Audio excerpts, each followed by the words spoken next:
Hello, hello, hello, everyone, and welcome to this very special live stream. I am your host, Mod Sarnie, and joining me today are the wonderful Mod Light and two very special guests from Steamforged. We have Jamie and Fraser. How are you all doing? We'll start with you, Mod Light, followed by Jamie, and then Fraser. Hello, I am so excited to beat all of you guys at this board game. I cannot wait. It's gonna be amazing. Can't wait. She's being I'm so gonna. toxic in chat. Sorry, Jamie. She's been so toxic in chat, and she's talking about cheating the whole half an hour beforehand. So like, I'm just gonna keep an eye on her in it. That's all I'm saying. So Jamie, sorry, go ahead. No problem. Well, I am so excited to tell you how much of a cooperative game this is. So we're going to be winning together. We'll be beating this game together. Yeah, my name's Jamie. I am the product owner for RuneScape Kingdoms, and I work for Steamforged Games. I'm effectively the project lead for overseeing this whole project, and I work with specialists like my friend and colleague Fraser, who is the game designer and game developer for RuneScape Kingdoms. Yeah, Fraser, can I hand over to you? Hi, I'm Fraser. Perkins has just introduced me and gave away my thunder, so thanks for having us. It's great to be here. You're welcome. It's what I do. Okay, so are you happy for me to just lead off and give us an introduction, Jeremy, what we're doing here, Matani? Yeah, go for it. Just briefly, you guys can use !RuneScape Kingdoms in the chat to find out loads more about RuneScape Kingdoms, Shadow of Elvarg, including loads of blogs, information, the Kickstarter link, and a dedicated Facebook group for that. We also has SFG China Blue in the chat answering your questions, so feel free to pop any queries in there. But yeah, we should you go for it, Jamie. Okay, so we're playing today through a couple of turns of RuneScape Kingdoms Shadow of Elvarg. So this is a cooperative board game for 1 to 5 players. We're playing with all 4 of us today, and we're going to be showing you a couple of example turns of how this game works. Overall, what we're trying to do is we're trying to complete the various campaigns of RuneScape Kingdoms. The example campaign we've got here is this giant campaign board at the bottom, which says Vampire Slayer. So what we've done is we've taken some of the more iconic quests from sort of the early to mid-game elements of Old School RuneScape and RuneScape, and we've turned those into these campaigns that you play through. So anytime that a player is stuck or unsure of what they should do next, it's always a good idea to look at the campaign board and see your overall objectives. Because we're playing cooperatively, we'll play through all this stuff together. So as soon as somebody has spoken to Morgan, that's the first campaign quest, everyone has completed that quest, and we just tick that off for a little RuneScape token like this when that's been done. Once we've ticked off all the different steps of the campaign quest, the last thing we do is we'll have a boss fight against Count Draynor himself in the Crypt of Draynor Manor, and that ends your first campaign. What you then do in the full game is you take your characters as they are with all their skills and equipment and levels and play through the next campaign and roll onwards and upwards through the next parts of the game.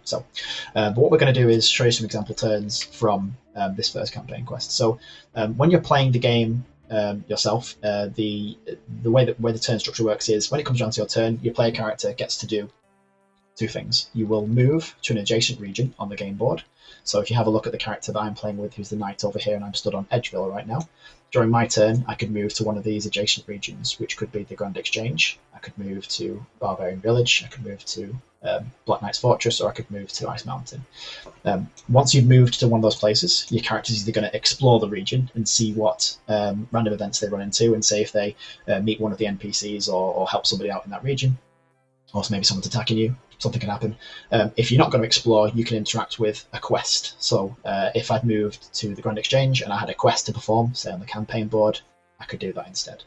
And that's how we're going to progress through the game. There's lots of other stuff to explain as we're going through, but that's the basis of what's going to happen. We're going to move around and we're going to explore the game world and try to complete the Vampire Slayer quest campaign. So if I hand over to Fraser, if you want to talk us through firstly just what's going on with the campaign cards and then take your first turn, we can jump into it. Yeah, so the first thing we do to set up the campaign is we draw one of these campaign cards. Vampire Awakens. In the crypt beneath Draynor Manor, Count Draynor awakens to sate his thirst for blood, and then the card instructs us to place danger tokens in a couple of regions and to take some cards from the vault and place them in an exploration deck. These vault cards are Count Draynor themed, and they make things scary, and as Count Draynor pops up and attacks us as we explore the regions. We set that up already before we started the stream, so we don't need to go through all that.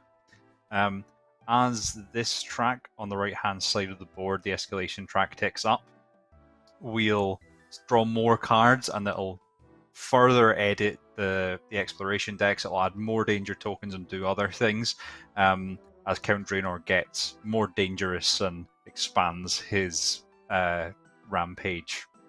So anyway, with that done, I'll take the first turn. My archer character is on Lumbridge, so I'm gonna, as all the hands float above my character. No one touch it, just me. I'm gonna pick my character up. I'm gonna move them to the adjacent Draynor village. So in Draynor village, as Jamie explained for us, I can either explore it or I can do a quest action. There is a quest action I can do. It's the first one on the campaign board.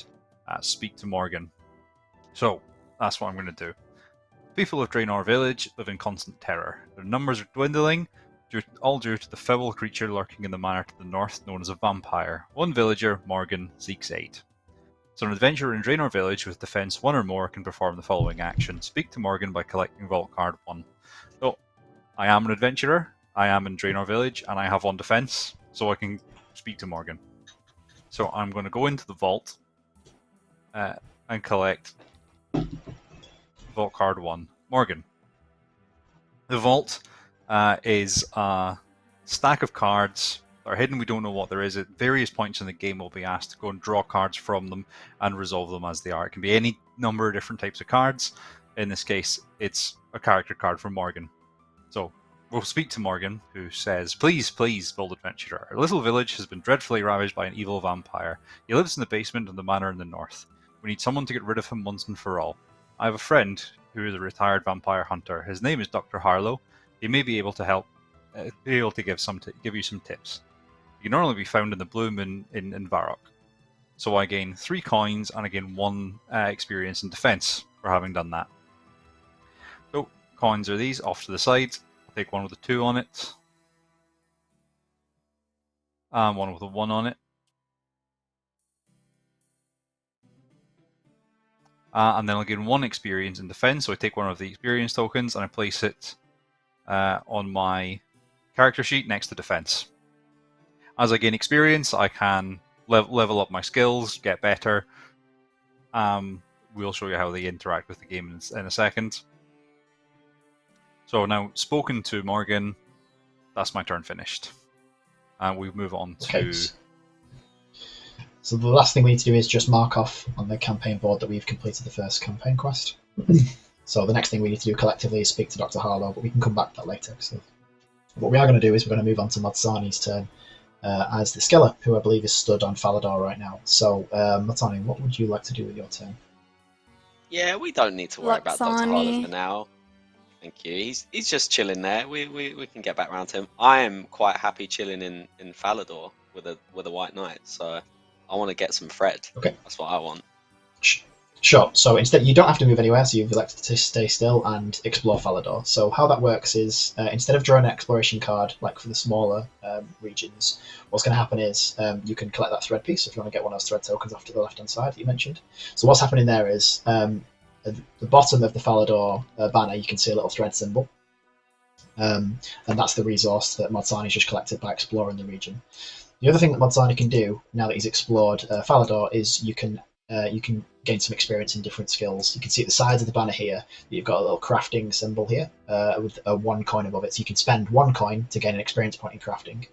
If you want to, in addition to or instead of, you could spend 2 coins to get experience points in gathering, or 2 coins to get experience point in cooking. And if you want to spend 5 coins, you could do all of the above. So which of those 3 skills would you like to gain experience in? You can do each one of them once if you want to. I tell you what, let's go. Let's spend 2 coins and we'll get the gathering. We'll up my gathering by 1. Yeah, okay. So we take those 2 coins away and add an experience point to your gathering skill. Nice.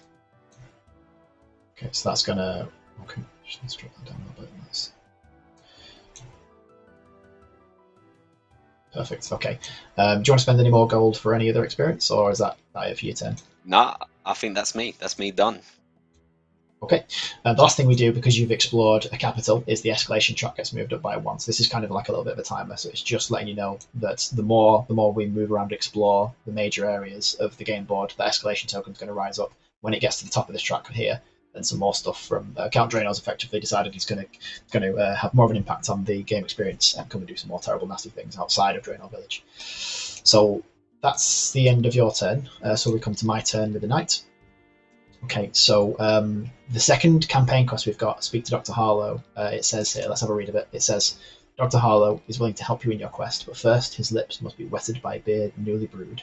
An adventurer in Varrock with thieving 2 or more can perform the following action. Get your hands on a newly brewed beer, and then speak to Dr. Harlow by collecting Vault Card 2. So luckily, because we've been through, we've fast forwarded the game slightly, we've kind of skipped through Tutorial Island, so our characters have got a couple of extra levels and things. I already have Thieving 2 because of that Tutorial Island section. So I'm kind of perfectly poised to go and steal a beer and use it to speak to Dr. Harlow. But I need to get to Varrock. So what I'm going to do is I'm going to move from Edgeville, I'm going to move to the Grand Exchange, and I'm going to explore the Grand Exchange on my way through. So that means I'm going to draw one of these exploration cards. Now, you probably noticed that on the game board, the banners are themed in different colours. Like all of the banners around Varrock are all yellow.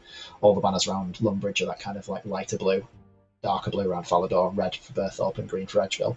This just groups the different areas of the game board together to see what kind of exploration card you're going to draw. So because I've landed on a yellow region near Varrock, I'm going to draw a card of the same colour. Flip it over. This is what an exploration card looks like. Now, there's quite a lot of information on here, but we don't need all of it. All we need is, because I'm on the Grand Exchange, I just need the section that says Grand Exchange. Those with a deft hand can often find coins. Those without. So this is going to be a thieving skill test we see on the right-hand side here, where you've got a 3, then the skill icon for thieving, and then a 7 at the bottom. So what that means is, if my skill is less than 3, I only get to roll 1 die because I'm not very good at the test. If my skill in thieving is 3, then I get to roll 2 dice because I'm quite good at it. And if my skill is 4 or higher, it's above 3, then I get to roll 3 dice because I'm really good at thieving. In this instance, I'm not that good at thieving. I'm only skill 2, so I only get to roll 1 die. The number I've got to roll on that die is 7. So if I rolled more dice because I was really good at thieving, I'd have more chances to roll that number 7. But as it is, I only get to roll 1. So let's pick that die up, give it a roll. So I actually got 7, so I was successful this time, even though I'm not that good as a thief just yet.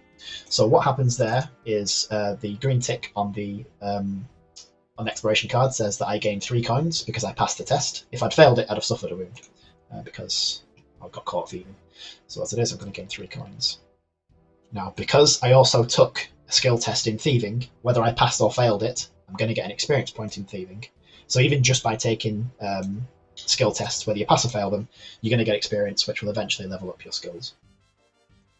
Okay, so the last thing I can do, because I've explored the Grand Exchange, is I can take some flour, because there's a flower icon in the bottom of the Grand Exchange. So let's have some flower resource down here. Okay, and that is going to be the end of my turn. So I think what we're going to do is we're going to be on to Mod Light. So, Mod Light, you are stood on Varrock right now. What would you like to do? Do you want to move around somewhere else, or do you want to explore Varrock? Honestly, it's a really difficult decision. I have so many options. I could go to Barbarian Village. I could go to Farmland. I could go to Dig Site. Can I go to the Grand Exchange, or are you... Is it... I can't You can go go there as well. that... No, you can go there as well. Join me in the Grand Exchange if you like. I'm freaking out, honestly. There's so many options. I think I will go to Barbarian Village. Sure. I hope that's the right call, chat. I really do. Okay, so what can I do? when Do you're I Barbarian... just... So there aren't currently any quests to perform at Barbarian Village, which means you can explore the province. So we'll draw a Barbarian Village card for you, and then we'll flip it over. Wish me luck. Okay, and if you could read out the section for Barbarian Village at the top there, please. Okay, it says, show your skill in ranged combat or prepare to defend yourself against skeptical barbarians. Fog. Okay, so this is going to be a ranged skill test. Now, your starting levels, because you've picked the wizard character, your starting levels are in magic, so you've only got level 1 in ranged. So you're only going to get to roll 1 die at this, and you need to roll a 7 or higher. So if you can pick one of the dice from above, just select it with your cursor and then press R. Okay. Roll it for you. Oh man, is my RNG on point? Just 1 die. Do I get the orange one as well, or just 1? Just one of them. I mean, you can pick any of the one of them for now. Technically, the orange one is for when you have equipment later on, but you can roll any of the ones you like. Okay, so we got a 4 that I- time. Oh no! So that's not going to pass. It's not going to pass the test. It's okay though, because you're going to suffer 1 wound, but that's all right.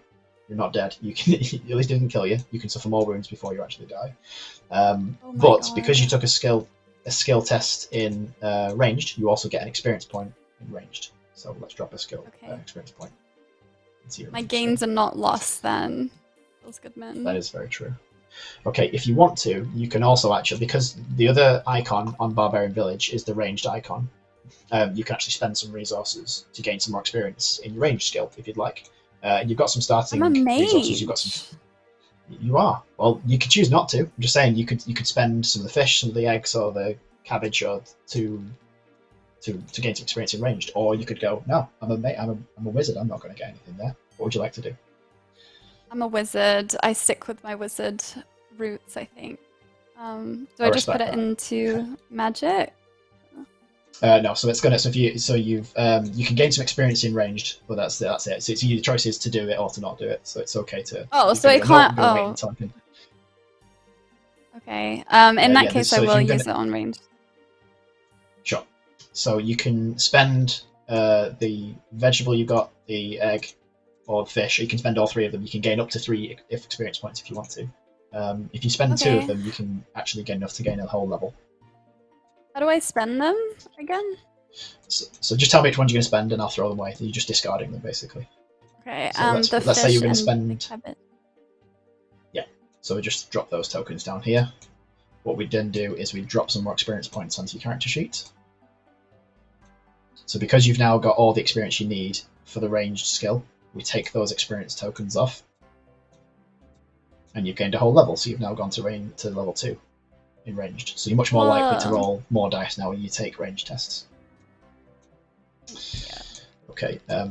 So that might seem a little bit strange at first, as why you're sort of discarding cabbage and fish to gain levels in ranged. So there's a couple of different things at play there. We know that there's a lot of different ways to skill in the video games. Like for range, for example, you obviously just mainly need to go into combat, but maybe for smithing or for cooking, you often need to gain resources and spend them to gain experience. So if you were cooking something, you need to go and kill a cow and get the meat from it and then cook it, and then you get the cooking experience as well as the combat experience. So the way in which the skilling points work in the game here is, we've just said, because we've had to slim down the list of resources quite a bit because there are so many different resources in the video games, you can spend any of the resources that you've got to represent you spending resources to gain experience through doing something in the game. Does it And scale it's kind of the similar. higher the level that you are? No. So it still works the same way the whole way through the game. So even if you were level 98 and you wanted to get to 99, you'd still be having to get 3 experience points and doing that by taking skill tests or going to a skilling point as well. But considering 99 is so far away, that is the difficulty in terms of getting there in the first place, and that you've got to get through all the other 98 levels before you get to 99. Okay, so you've moved to Barbarian Village and you've explored. So I think that would be the end of your turn. We would then come back to Fraser. Cool. Right. So I've had a look at the campaign, and I know that I'm not going to take part in the speaking to Dr. Harlow bit. I'm not going to be a thief. But we are going to need someone with cooking and someone with crafting for the quest later on. So what I want to do is start to level my cooking. Fortunately, I have a side quest already, the cook's assistant, and that gives me cooking experience if I complete it. So I'm going to start making my way towards completing that one. To do that, I'm going to need the ingredients that's listed there: flour, egg, and fruit. I've already got flour and fruit, so I just need egg. So eggs are in farmland, so I'm going to make my way towards there to try and get the ingredients that I need to attempt that side quest. So I'm going to move from Draynor Village back to Lumbridge and explore it. So I get wood immediately. I can decide if I want to get some skill points in these. So we've got magic. I'm not a mage. Cooking. I am a chef. And defense. I think I'm going to spend 2 coins to get a experience point in defense, another 2 to get an experience point in range, since I am an archer, and 1 coin to get an experience in cooking. So I'm going all in, I'm spending all five coins to get 3 experience. And then, since I've ended my turn on a capital region, the escalation track goes up by 1. And that's my turn. Okay, and then we're back to Madsani. What would you like to do with your turn? Ooh, okay. I'm having a look now. I just feel like Mod Light is going to be some sort of chaotic, so I thought I'd prep myself by upgrading my leather body, but I need some leather. So, can I teleport to Varrock? That's what I want to know. You can indeed. I'm glad you asked. So, if you're too far away from somewhere on the game board, obviously you've seen only by moving one space at a time, it might take you quite a few turns to get across there. So, one of the things you can do instead is you can spend one coin, and you can teleport to any of the capital regions. So that's specifically Berthorpe, Falador, Edgeville, Lonebridge, or Varrock. So you can spend one gold coin to teleport there. All right, and that would work. That would work as if you, that would work just as if you'd move there normally. So we'll pick your skiller up, move to Varrock. So when you get there, I presume you're going to explore, right? Hell yeah! So you can have the leather that you wanted for exploring. Thank you. Drop that across. And if you want to, you can. Well, say if you want to, you can spend gold to gain more experience, but you've just spent all your gold teleporting there. So I think you're out of gold for the time being. Okay, but as you pointed out, you've now got enough resources to try and have a go at upgrading your starting equipment. So Modsani's got a leather body card as his starting equipment. So it says there, to upgrade your resources, you need 2 leather, a metal, and a thread, and you're basically going to be taking that crafting skill test to try and upgrade it. So your crafting level currently is 2. Because the complexity is 2, you're the same as it, so you get to roll 2 dice, and you need to get a 6 or higher on any one of those to pass the skill test. Alright, let's go. I have a question. Why did you not draw a yellow card? Can you explain that? Yeah, absolutely. So the exploration cards are for the what we call the province regions. So those are the smaller banners on the game board. Those are kind of the areas of Asgardian and Mistlin where they're a little bit, wouldn't necessarily say like less safe, but they're more random as to what's going to occur. You could run into an NPC, you could run into someone wanting help, or a Black Knight could attack you. That's more likely to happen out on the road in the smaller areas of the game world. When you go to a capital region, they are a little bit more consistent as to what you're going to get out of them. So you're not as likely to be jumped on or set upon by bandits or Black Knights, etc. That's why we don't draw an exploration card, is because they're more sort of consistent in what you expect to see. Cheers, thanks. No problem. So I didn't see. Did you pass the test? I did. Awesome stuff. Okay, so we go back to the leather body card, and we can read what the card says at the bottom. So it says, collect a vault card 20, discard all the resources listed above. That's because you passed the test, so we'll discard those to leather, the metal, and the thread.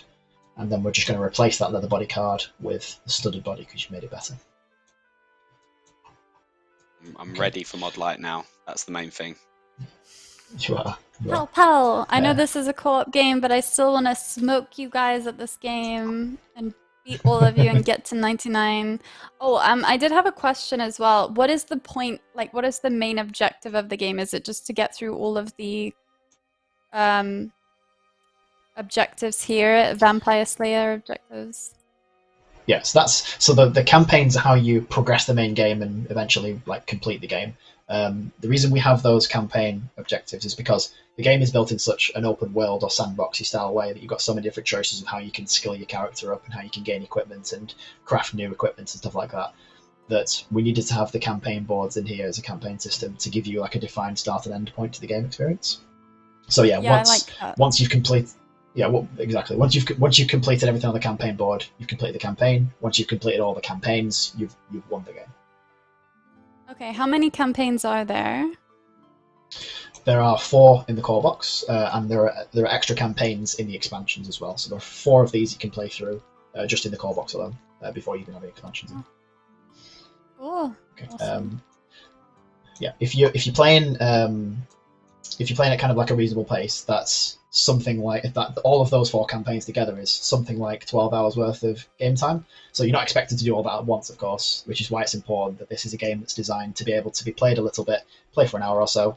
If you want to play more, then play more. If not, then you can pack it away in the box with your game in play as it is.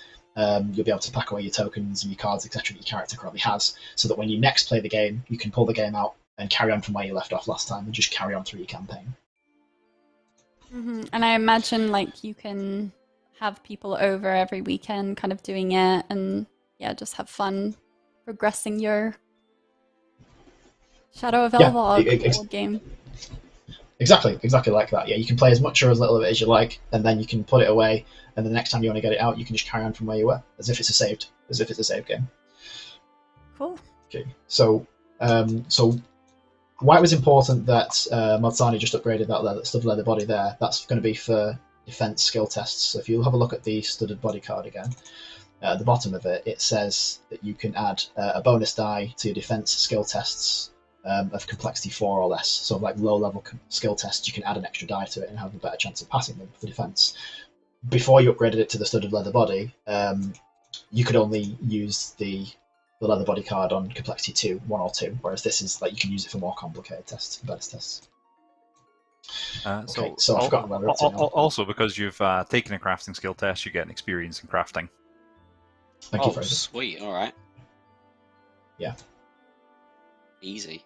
Okay, so trying to remember where we're up to now. You'd moved. That was it. You teleported to Varrock, didn't you?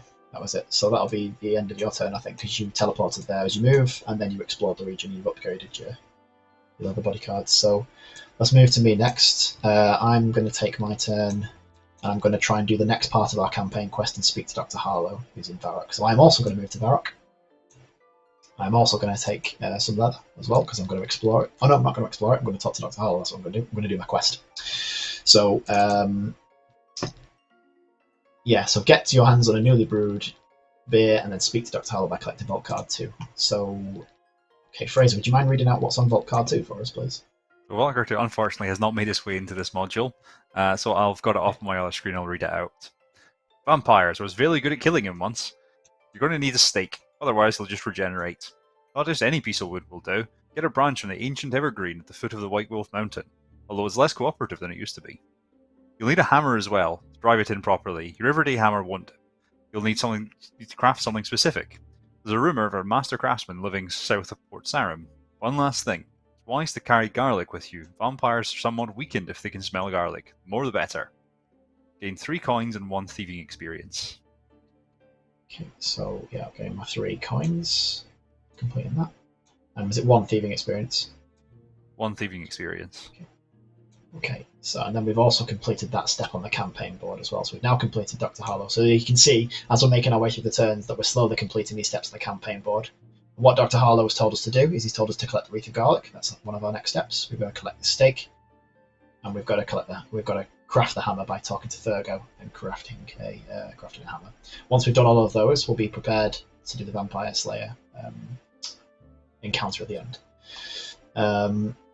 Okay, so I think we'll take one more turn for Mod Light, and then what we'll do is we'll set up for the boss fight and show you through some of the boss mechanics as well. So what would you like to do with your next turn? Yes. I would love to go to Fally and see what Fally has in store for me. I'm feeling good about this turn. Do I just draw the dark blue card? No, so like you were saying during your last turn, we don't draw an exploration card for the capitals we go to because they're like more consistent areas. So instead, when you explore it, you're going to get a thread token, because that's the icon that's at the bottom of the banner. And if you want to, you can spend some of the gold you've got to gain experience in crafting. You could also gain experience in gathering or cooking. So are there any of those you'd like to spend gold and get experience for? I think. Wait, you said gathering or cooking? So gathering and cooking costs 2 coins each, and crafting costs 1 coin. I'll do crafting then. I'm stingy. Okay. It's highly reasonable. Okay. Do I just put the XP thing on the crafting That's it, yeah. So we just move it down like this. Nice, Are there any others sweet. Are there any others you want No, to gain nothing experience else in as for well, or? Awesome. Nope. Okay, and then last thing we do is we just move up the escalation token at the side of the game board as well. Okay, so that's kind of walked us through a lot of the base mechanics of the game, like moving around, exploring the game world, pulling cards from the vault. We continue through that until we've gotten. Normally, we continue through that until we've gotten all of the wreath of garlic, the stake, and the hammer. But because we're not going to have time today to go through all of this stuff in a full playthrough, instead, what we're going to do is we're going to skip ahead now. We're going to fast forward. We've done all of this, and we're going to show you some terms of how a boss fight works. So we'll pretend we found all those stuff. So if Fraser, if you want to get the characters ready and do some level ups on people and get those equipment cards out, I'll set the boss fight up. Okay. So. What is the Probably a XP good time per now. hour, do you think, roughly in this game? It's That an wants excellent to know. question. Have we ever tracked that, Fraser? I don't. I haven't tracked it. Yeah. They're very considerate about XP, so we really need to get those like tables up and graphs and stuff for them. Yeah. I would I would assume love. very low.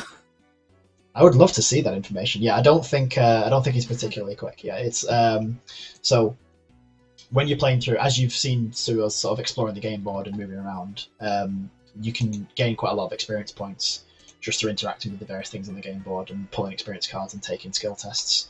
I'll just be rushing gain you sort of guys every time. Yeah, you'll I be need gaining my sort of bigger XP. chunks of you'll be gaining bigger chunks of experience by picking up some of the side quests. So these cards are over here. These are completely optional. They don't help you get through the main game in terms of the campaign board, but if you, say, play through Gertrude's Cat or Goblin Diplomacy, you'll get quite a lot of experience all at once. If you complete a Goblin Diplomacy there, it'll give you a big chunk of, like, 5 experience points in Thieving, as well as some gold just for completing it. So they're a good way of sort of jumping forward your skill levels a little bit quicker than just moving around the regular game board, you see. Right, so do we have the stake? Tell us a bit more stuff? about the minifigs that are on offer at the moment. Yeah, absolutely. So these are just like a small selection of the ones that are in the core game box. I believe there are actually 5. No, not believe. There are 5 different player avatars for the lower level characters. And I think what we did today is we actually revealed. We'll have a look at that a bit later in the stream. But we revealed our first miniature for a higher leveled player avatar today. So what'll happen as you're playing through the game is you'll hit a certain point in the game's campaign where it'll tell you to upgrade your miniature. So one of the ones I think we showed off today was the Dragon Knight miniature, which is the higher leveled up version of the Knight miniature that I've been playing with. So whereas you start off with your bronze armor, your bronze kite shield, and bronze equipment, there you go. You'll instead level up and have your Dragon Knight to play with later on. So you can have some much more prestigious armor, and you've got your fire cape as well to show off like how awesome you've been and all the achievements you've made. We'll have a leveled up player avatar for all of the player characters in the game. So you'll start with, say, like your wizard will start off with your staff of air and your blue wizard robes, and then you'll level up to a character with much higher leveled equipment, so you can show that off to people.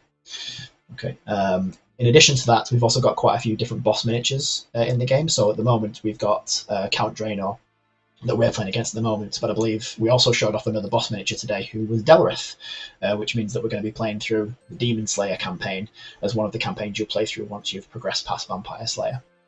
You'll get to play against Delrith as the boss fight there. And yeah, we've got quite a few more to show off yet. We definitely haven't shown them all off. We've also, I think I'll just give you a little spoiler as well in case we haven't shown it yet. So we're in the expansion content, we're also going to be bringing in some miniatures for NPCs as well, some of the more famous non-player characters. I won't give away exactly who that is just yet, but be prepared to see some of your favourite non-player characters in miniature form too.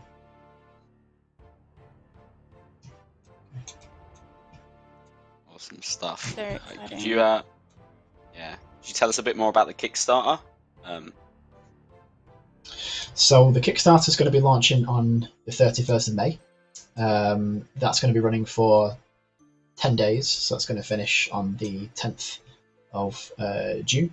And during that whole time, you can effectively pledge support of the Kickstarter campaign, which means that you'll be getting your hands on a copy of this game when it delivers. And what we tend to do in our Kickstarter campaigns as well is to make sure that there's a good reason for you wanting to get involved and back the Kickstarter. There's some Kickstarter exclusive content, which means there's some elements of the game that you'll only be able to get your hands on through backing the Kickstarter. The only other way to get your hands on that content would be to say like purchase it at a show or a special event where we've got some like limited edition run stuff going on as well. But so getting all that Kickstarter exclusive content is a really good reason to back the Kickstarter. And also just to see it be successful, you know. The more that this Kickstarter campaign funds, then the more copies of the game that we can produce and get the game out there, people get to play it. A common question people are asking is, do we have an idea on price of the physical board game and potentially the expansions that you mentioned at this time? Yeah.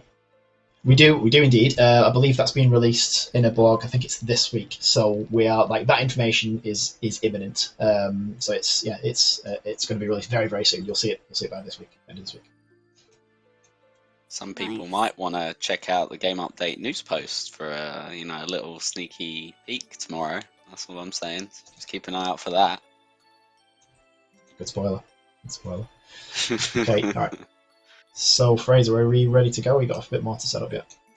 Yeah, no, so we're good to go. I'll just walk you through the quick level ups that I've done. So, Mod Sarnie, you have leveled up very quickly in your crafting and your melee, and you've been equipped with the stake hammer and the stake.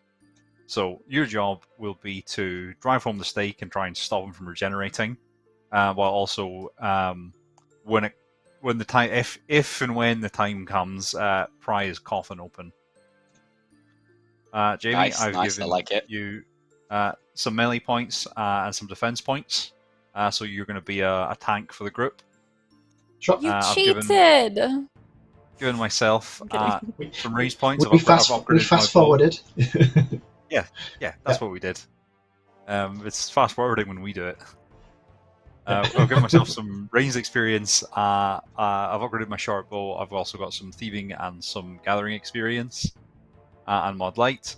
I've given you 4 magic experience and the wreath of garlic, which helps you defend if Count Draynor attacks you. Alright, nice. Okay, so let's have a little look here at how a boss fight would work. So like we said before, we've now completed all the rest of the steps in the campaign. We're ready for our boss encounter with Count Draynor. So how this works is we bring over our reference sheet for the boss fight. So just over onto the right hand side a little bit there. And this will tell you all the information you need to know for your boss fight. It tells you how to set it up.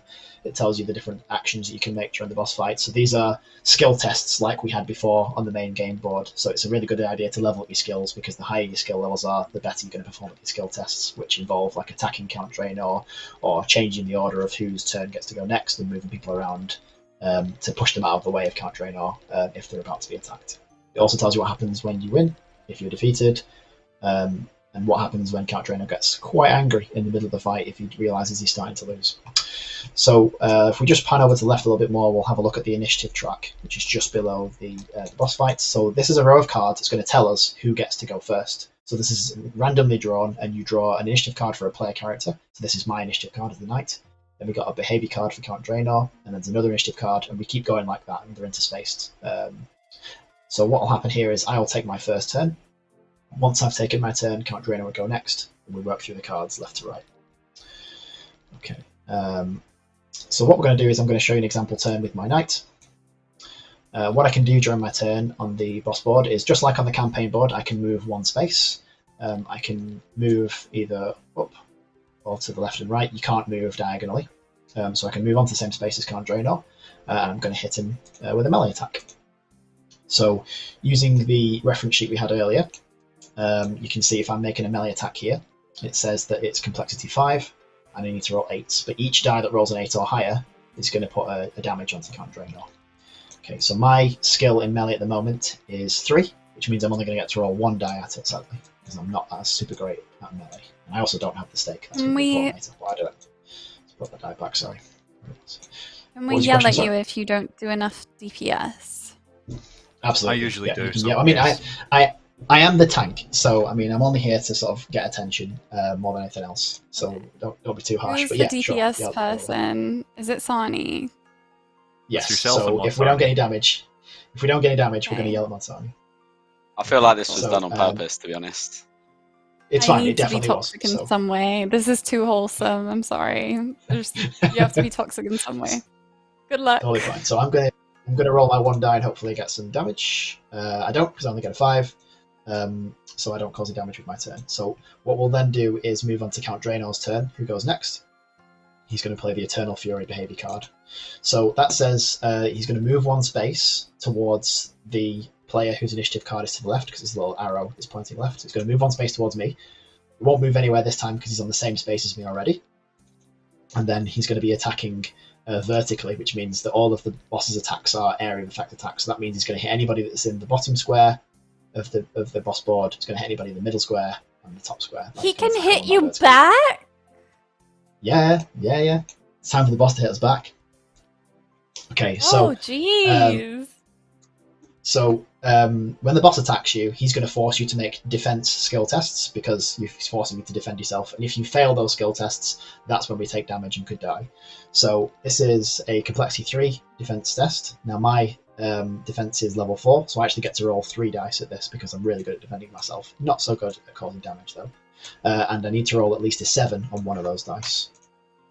So let's have a look at that. That's pretty hard. It is. 7. So I might fail it.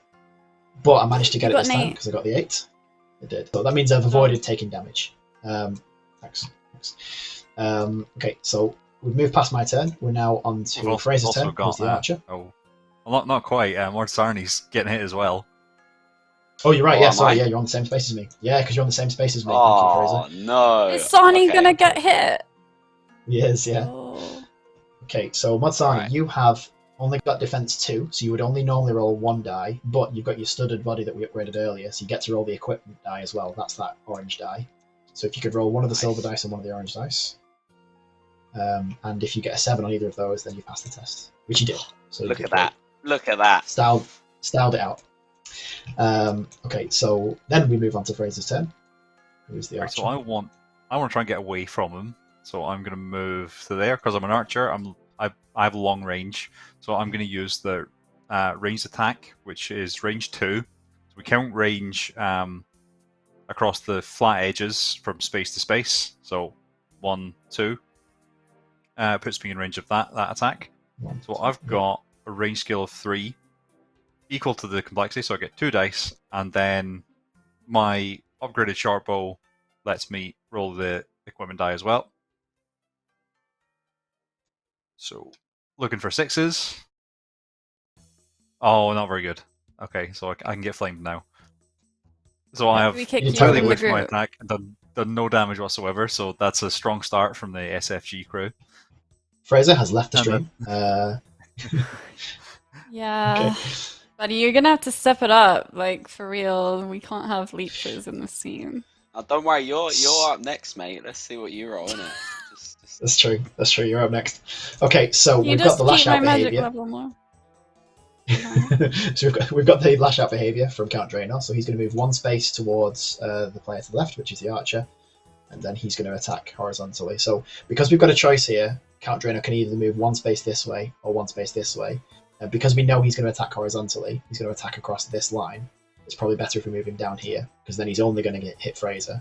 Instead of moving, if you move to here, he'd be attacking horizontally and hit all 3 of us. We don't want that, so we're just going to put it all on Fraser, I think. So there are tactics here in this game, boss fighting. Definitely are, yeah. Sure. So, Fraser, you need to pass a defense skill test of complexity 3. You need to roll a 7. What are you rolling? 1 dice, which I have rolled, and I got an 8. Nice. Nailed it. Okay. So I'm not totally useless in this fight. Yeah, you managed to avoid damage. Good. Okay, so now, no pressure. Mod Light, what are you going to do with your turn? What do I... So I just roll the dice, or do I press one of these cards? Okay. So you're going to need to get in range of a magic attack. Now, magic is range 1, so you're going to need to probably move... let's think about where we're going to move you to. So if we move you to down onto this bones card down here, that's going to get you close enough. Just also spreads us out. We don't want too many people stood on the coffin. And that means you're in range to do your magic attack. So your magic attack it's complexity 3, and your magic skill is 4. So because it's higher, you're going to get to roll 3 dice. Okay. And I have so to if you roll can roll higher the than three- 6. You have to roll higher than To hit. 6 or higher. what I was looking at now. 6 or higher, yeah. 6 or higher will do it. Okay. All 3 dice and not the orange one, right? Not the orange one, yeah. Right. Wish me luck, chat. Wait, I got an 8. Oh. You did. So we got 1 wound onto Count Draynor. So if you'd rolled 3 of those over 6, we put 3 wounds on him. We got 1 wound. That's still good. So if we just pan over to the Punch right a him in little the bit underneath face. with staff, yeah. With magic. With magic. This is where we record boss health. So Count Draynor starts on 10. He's moved down to 9. So whereas on the main game board each player character has individual health, the adventurers here are going to have a group health. It's all grouped together. If you've taken any damage in the main game, that follows over into the boss fight. So let's say we'd all taken 2 damage each, then we take 2 health off for each adventurer that are taking 2 damage. That's our starting health. But if that gets down to 0, we've all lost together.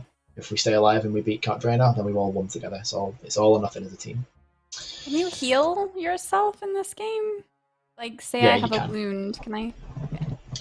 So yeah, so you see there at the bottom of your character sheet it says cooked food and rations. There's ways in the game of getting recipes for food. You can get your ingredients and you can actually bake cakes or cook lobsters, etc. And you can create cooked food and rations that can give you health back. So rations is for giving you health back in a boss fight.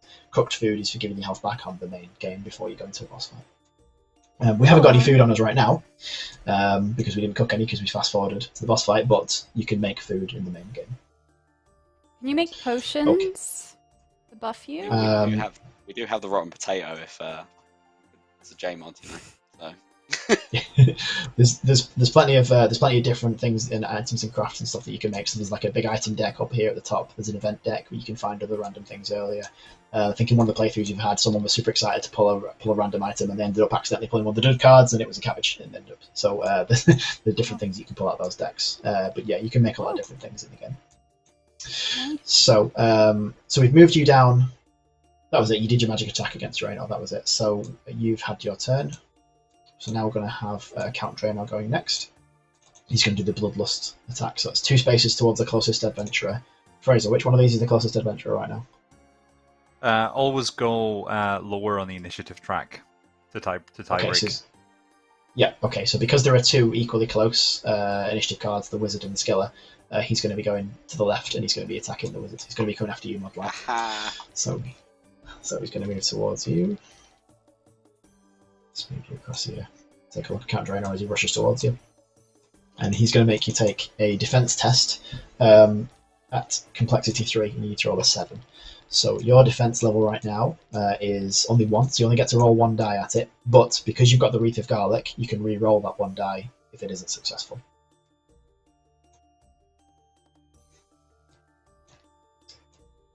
So if you want to pick up 1 of the silver dice for us and give it a roll.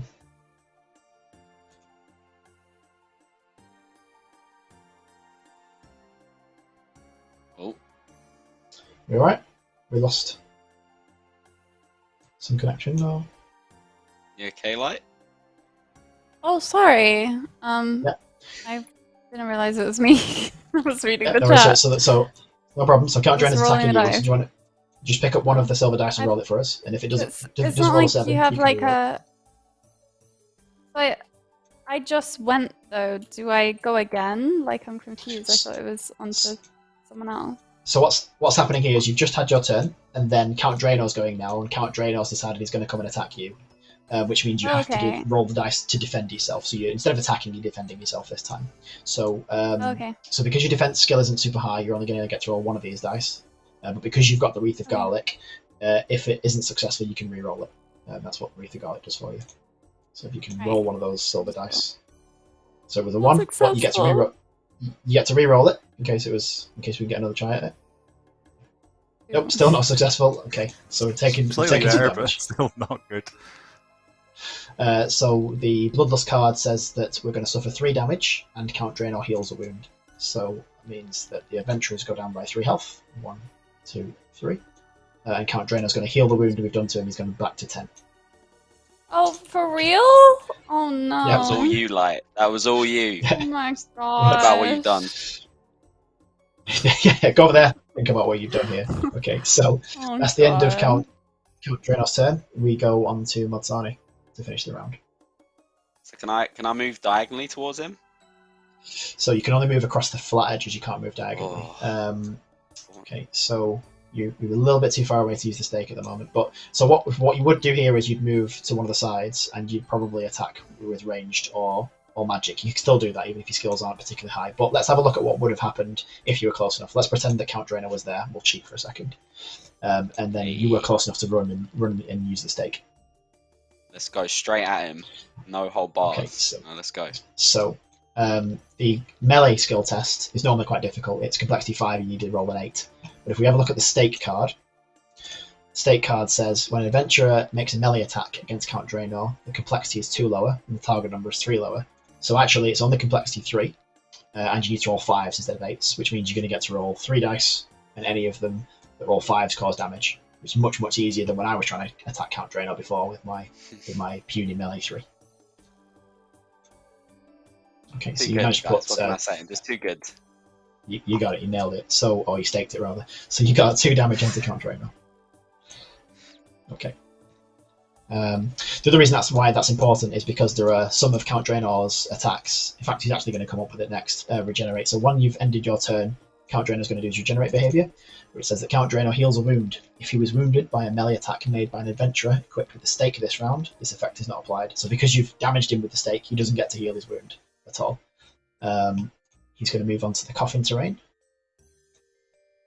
And then he's going to attack me, because I'm the person that stood there. He attacks anybody in the same space as him. So I'm going to take my defense test, and I need to roll a 7 on my 3 dice, because my defense skill is quite high. Ooh, let's roll all 3 of them.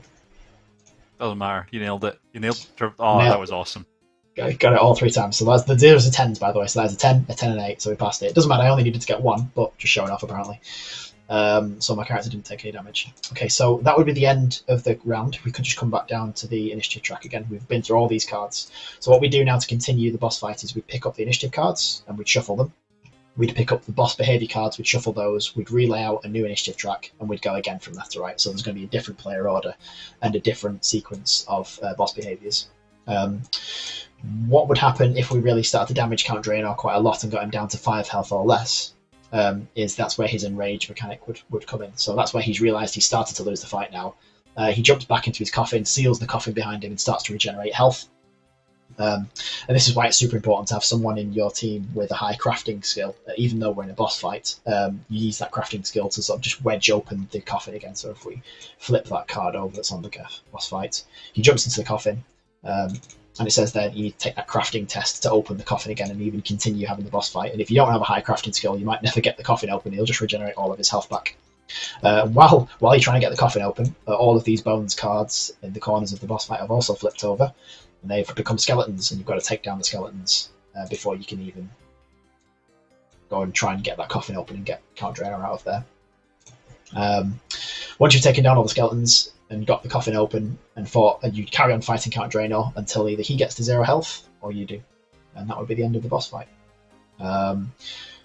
So in terms of the boss mechanics, we've themed this one quite heavily around how your fight with Count Draynor goes in the crypt below Draynor Manor. We've iterated on it a little bit because I don't think there's actually any skeletons down there in the video games, but it makes sense that there could be because he's a vampire in the day and he's in a gloomy crypt where there's lots of bones. So this fight is themed heavily around what's going on there in that crypt fight. But future boss fights, say against Delrith, which is the miniature we saw earlier, that boss fight is themed around what actually happens in Demon Slayer, where you're going to be having those dark wizards trying to summon him with a ritual. You've got to take down and deal with the dark wizards, as well as eventually fighting Delrith himself. And then when it comes to facing Elvarg towards the end of the core game, again, you've got a very different boss fight there with your action list themed around what happens in the Elvarg fight and trying to avoid being hit by those flame blasts and the things that are going on in that cave. So yeah, they're very different from one to the next. And yeah, so that brings us to the end of this very quick look at the RuneScape Kingdoms demo. We've had a look at all the different mechanics that there are in the game, or most of the simple ones anyway. If people have got more questions about how this game works, I think Modsani read out a lot of information before. We could go through it again just to get people involved where they can. So you can get involved in our Facebook group. You can look up the blogs that we're posting each week on the Steamforged Games website. You can look at the Notify Me page as well to get involved in the Kickstarter, where you can talk to us as well in the Kickstarter comments when that goes live about how this game works, and ask more questions and see if you like it. So yeah, that brings us to the end of our demo. Awesome stuff. Thank you so much, Jamie and Fraser. It's been a pleasure to have you both on, and my pleasure to play this for the second time now, which is fun both times. Very different fun this time with a very toxic mod Light, but we'll put that aside for now. Yeah, if anyone is wanting to find more information, you can use !RuneScape Kingdoms or !RS Kingdoms in the chat. You'll have a bunch of links there. And as I mentioned earlier in the stream, keep an eye on both Steamforged socials, our socials, and the Game Update news post tomorrow. There will be some more information in there. Is there anything you guys would like to end on? Any more information you want to go through just to wrap things up? That's the main thing for us, really. I mean, you can, as you said, you can hear from us again through blogs, through future streams. We're talking to quite a lot of influencers as well at this point, and doing reviewer streams with them. And you'll also be able to speak to us in the Facebook group. I can answer questions for you if you've got any specifics about the game. Otherwise, we'll see you at the Kickstarter on the 31st of May. And also, just to add to that, thank you very much for having us on to the Jagex stream once again. Thank you for playing with us, Mod Light and Mod Sarnie. It's been great, and we'd love to play this game again in the future. Oh, it was so fun. I really, really want to play it with you guys. And yeah, I can't wait to see the physical copy. It just looks like it's been so well done. There's so much detail put into it. I love it. Really, really well done. All the hard work you guys have put in. Yeah, it looks great. The minis especially look fantastic. Like every time a new one pops up, I'm like, oh, excellent, another one to add. Like it's just so cool. But yeah, hopefully, yeah, we can have you on again soon. Maybe for another playthrough. Maybe Mod Light will be a bit better with our RNG next time. But yeah, I think apart from that, yeah, make sure you go and check out all the blogs on the Steamforged page. Tons and tons of information there. And yeah, have a look at the Kickstarter page and the Facebook group if you are inclined to. So I think with that, we should wrap up stream. So yeah, Mod Light, is there anything you want to say just to round off? No, just pop some sour brews with the boys and buy this board game because it looks really fun. It's definitely something you can have fun with your friends and just play with when it comes out. Hell yeah. Remember, the Kickstarter starts on the 31st of this month, so make sure you're tuned in for that. Yeah, with that said, again, thank you so much, Jamie, Fraser, and China in the chat for taking us through this and answering questions. Yeah, that's the wrap. Go and check out the board game. Let us know what you think, and we will see you in the next one. Have a good day, all. Thank you.